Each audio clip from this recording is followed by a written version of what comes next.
Hello everyone, welcome back to channel শিক্ষক Bangla YouTube চ্যানেলে আপনাদের সকলকে অনেক অনেক স্বাগতম। বন্ধুরা, ইতিমধ্যেই ইন্ডিয়া পোস্টের পক্ষ থেকে গ্রামীণ ডাক সেবকের জন্য একটা অফিসিয়ালি রিক্রুটমেন্ট রিলিজ হয়েছে। এখানে আপনারা সকলে আবেদন করতে পারবেন। যারা যারা বেসিক্যালি আপনারা যারা যারা মাধ্যমিক পাস করেছেন তারাই কিন্তু আবেদন করতে পারবেন। ৪৪,০০০-এরও বেশি এখানে শূন্যপদে রয়েছে। ঠিক আছে, তো এখানে আজকের এই ভিডিওতে আপনাদের ডিটেলসে জানাবো যে আপনারা কারা কারা আবেদন করতে পারবেন, কিভাবে আবেদন করতে পারবেন এবং এজ ক্রাইটেরিয়া কি কি রয়েছে, এডুকেশনাল কোয়ালিফিকেশন তো আপনাদের প্রথমেই জানিয়ে দিলাম। কতদিন পর্যন্ত আপনারা আবেদনটা করতে পারবেন সমস্ত ডিটেলস কিন্তু আপনারা আজকে এই ভিডিওতে জানতে পারবেন।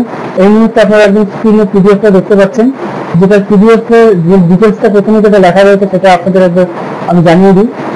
Government of India, ministry of communication, department of post, notification number হিসেবে এখানে জানা যাচ্ছে যে 12/7/2024, অর্থাৎ আজ ডেট হলো 17 তারিখ। আজ থেকে 4 দিন আগে কিন্তু এই নোটিফিকেশনটা রিলিজ হয়েছে। গ্রামীণ ডাক সেবক অর্থাৎ GDS online investment schedule, July 2024।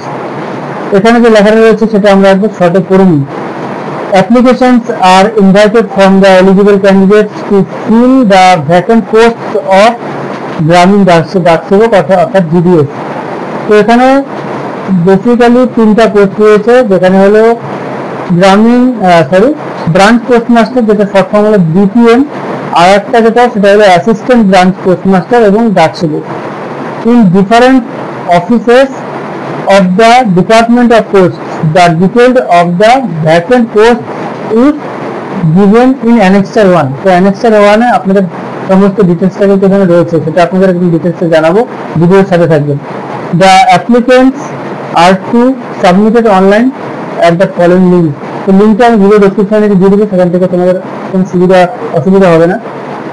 তো আমি একটা পেজ রেডি করেছি, সেখান থেকে তোমাদের ডিটেলসটা দেখে নিচ্ছি। এই নিয়ে সেই স্ক্রিনটা তোমরা দেখতে পাচ্ছ, যেখানে রয়েছে যে গ্রামীণ ডাক সেবক যে পোস্টের নাম সেটা হলো গ্রামীণ ডাক সেবক এবং ব্রাঞ্চ পোস্টমাস্টার এবং অ্যাসিস্ট্যান্ট ব্রাঞ্চ পোস্টমাস্টার, যেটার মোট শূন্যপদ 44,228টা ভ্যাকেন্সি রয়েছে। তো গ্রামীণ ডাক সেবকের জন্য শিক্ষাগত যোগ্যতা যেটা মূলত চাওয়া হয়েছে, মূলত 3 ধরনের এই শূন্যপদে আবেদন জানানোর জন্য আগ্রহী আবেদনকারীকে যে কোনো সরকারি অথবা সরকারি স্বীকৃতিপ্রাপ্ত বিদ্যালয়। সরকারি স্বীকৃতিপ্রাপ্ত বিদ্যালয় বলতে এখানে এটাই বোঝানো হচ্ছে যারা যারা ডিস্টেন্সে মুক্ত বিদ্যালয় থেকে মাধ্যমিক পাস করেছেন তারাও কিন্তু এখানে স্বীকৃতি পাবে, অথবা শিক্ষা প্রতিষ্ঠান থেকে মাধ্যমিক অথবা সমতুল্য যে কোনো পরীক্ষায় উত্তীর্ণ হয়ে থাকলে এখানে আবেদন জানাতে পারবেন। এবং একই সঙ্গে প্রার্থীকে স্থানীয় ভাষায় কথা বলার দক্ষতা থাকতে হবে। অবশ্যই আপনি যেখানে কাজ করবেন সেখানকার লোকের সাথে আপনার পরিচয় রাখতে হবে এবং কথা বলতে হবে, যার কারণে আপনার কিন্তু স্থানীয় ভাষা দক্ষতা থাকতেই হবে। পাশাপাশি আগ্রহী প্রার্থী বেসিক কম্পিউটার অপারেশন সম্পর্কে ধারণা থাকতে হবে। অর্থাৎ বুঝতেই পারছেন যে আপনার যে কাজটা করবেন সেটা কিন্তু কম্পিউটারে এন্ট্রি করতে হবে, যার জন্য operating system computer operating system ধারণা থাকতেই হবে। এবং প্রার্থীকে এখানে বলা হচ্ছে সাইকেলিং করা জানতে হবে, অর্থাৎ সাইকেল চালানো জানতে হবে। যেহেতু কাজটা আপনার সাইকেল চালানোর কাজ থাকবে, তো আপনি সেটা বাইকেও করতে পারেন, কারণ এখন ইয়ং জেনারেশন কেউ সাইকেল চালাবে না, সেখানে হয়তো বাইকে কাজটা করবে। তো সাইকেল চালানোর দক্ষতা এখানে চাওয়া হচ্ছে। এবং গ্রামীণ ডাক সেবকের মাসিক বেতন যেটা বলা হচ্ছে, ব্রাঞ্চ পোস্টমাস্টারের জন্য 12,000 টাকা থেকে শুরু করে 29,380 টাকা। তো এই পোস্ট অর্থাৎ ব্রাঞ্চ পোস্টমাস্টারের জন্য মিনিমাম শুরু হচ্ছে আপনাদের 12,000 টাকা থেকে, এবং রেগুলার সেটা বাড়বে, 29,380 টাকা ম্যাক্সিমাম হবে। অ্যাসিস্ট্যান্ট ব্রাঞ্চ পোস্টমাস্টার যেখানে অ্যাসিস্ট্যান্ট ব্রাঞ্চ পোস্টমাস্টার এবং গ্রামীণ ডাক সেবক পদে মাসিক বেতন 10,000 টাকা থেকে ম্যাক্সিমাম 24,470 টাকা থাকছে। তো আপনাদের এজ লিমিটটা বলে দিই।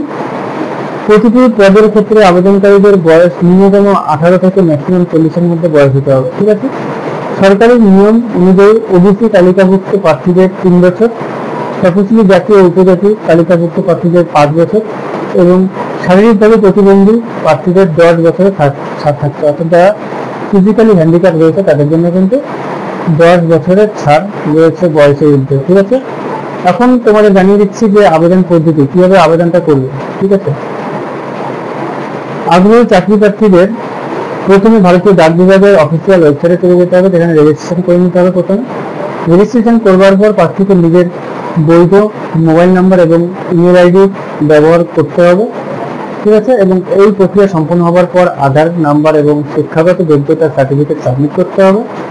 এরপর নির্দেশ অনুযায়ী ফরম্যাটে সাম্প্রতিক রঙিন ছবি এবং নিজের স্বাক্ষর আপলোড করতে হবে, অর্থাৎ সাইন করতে হবে, ডিজিটালি সাইন যেটাকে বলা হয়।